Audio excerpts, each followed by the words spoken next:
आज या सत्ताधारी लोकांमधील सत्तेमधील बसलेल्या लोकांवर कोणी जर काही बोललं तर अशा प्रकारचे भ्याड हल्ले या ठिकाणी करण्याचा प्रयत्न वारंवार सत्ताधारी लोकांकडून होत आहे।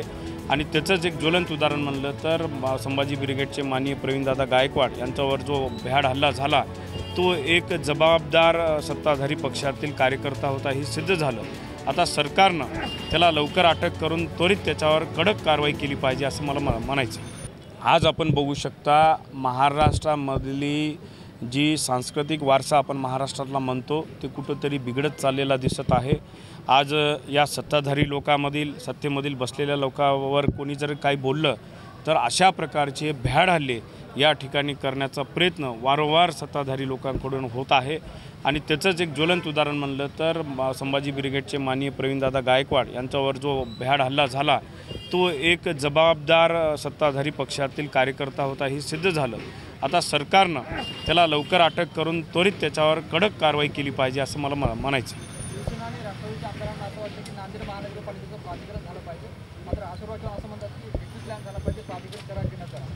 मागे नगरविकास मंत्री आणि उपमुख्यमंत्री माननीय एकनाथ भाई शिंदे यांच्या अध्यक्षतेखाली 15 दिवसापूर्वी मुंबईला बैठक झाली होती। त्या बैठकीला मीही उपस्थित होतो आणि त्याच्यामध्ये बरेच चर्चा झाली। माननीय शिवसेनेचे आमदार माननीय हेमंत भाऊ पाटील यांना वाटतं की 5 किलो रेडियसपर्यंत हे नांदेड शहराचा विस्तार या ठिकाणी झालेला आहे आणि त्याला योग्य जर आपण मॅपिंग केलं, योग्य आखणी केली आणि बृहत आराखडा केला तर योग्य विकास त्या नवीन वस्तीचा होऊ शकतो।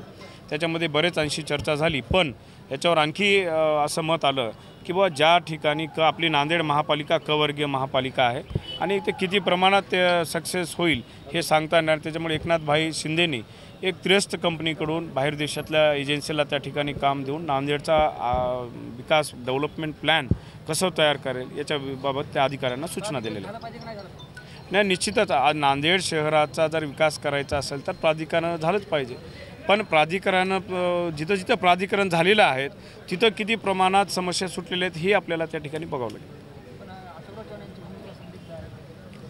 अशोकराव चव्हाण साहेबही त्या बैठकीला उपस्थित होते आणि चव्हाण साहेबांनी त्या ठिकाणी प्रश्न उपस्थित केले की जिथं प्राधिकरण झालेलं आहे तिथला किती प्रमाणाचा विकास दर त्यांनी बघावा, त्याच्यावर सखोल अभ्यास करावा आणि नंतरच प्राधिकरणाविषयी आपण विचार करावा असं त्यांनी सुचवलेलं आहे।